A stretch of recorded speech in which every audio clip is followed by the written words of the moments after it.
Okay, it's finally time for the fun. I've got one car out here, good old thumb controller. I have the power supply set at 9 volts. And look at that. Full on. Turbo boost button doesn't mean anything when you're full blast, but look at that. I have the other controller over here taped, and there we have it. This power supply makes this set solid gold. When you combine it with these milder motors in these cars, this is it. You're racing, you're playing, you're not chasing. It's simple. This is just exactly what younger racers have always needed. So parents, grandparents, friends, family, I have to tell you, this is probably the set I'm going to start recommending for anyone just getting started. Runs just fine. So just showing the lights in the cars. I like night racing. I think it adds value to the cars, especially the fun factor of the set, especially with younger racers. I always have liked them, always will. So, in simple terms, I just think that's pretty cool. Well, of course, we're going to try different brands on this track. I mean, you know, we're not just going to stick with Policar. This track system is destined to get in the hands of a lot of racers, I think. So I've just chosen Skeletric, a Carrera Vet, and a slotted Audi, one of my favorites. So we'll give each one of them a run.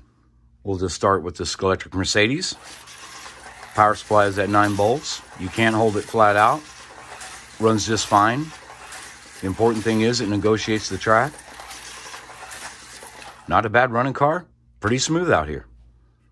Now it's time to give the Carrera Vet a shot here. You know it has more magnet. I left it stock at 9 volts. You know what? I'm holding it almost flat out. But the guide clears, of course, because the slot depth is even a little bit deeper. So it negotiates just fine, except for my driving. Legendary. And now the slotted. Again, this car, the controller and that flat 6R aren't the best of friends, but important thing is the car negotiates the track just fine. So, not bad at all. You know, just a little bit. Just that motor, well, on these controllers, well, most of you advanced guys would have figured that out. But you know what? It still works. Okay, well, you saw the cars run. I have to say we're going to revisit this controller just for a second. One of the reasons that I'm impressed with the controller is not this little turbo button, but the fact that it has brakes. I know that's a big deal for a lot of you guys.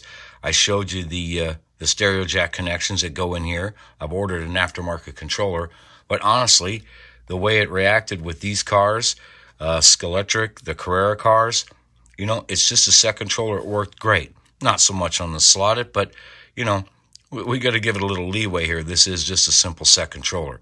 So the fact that it has brakes is a big deal. I mean, you know, brakes are brake, and if you stick with this controller for a while, well, I think it'll serve you well. But anyway, have to eat a little crow. I really wasn't a fan of the design, but, you know, the function, I have to give them a thumbs up.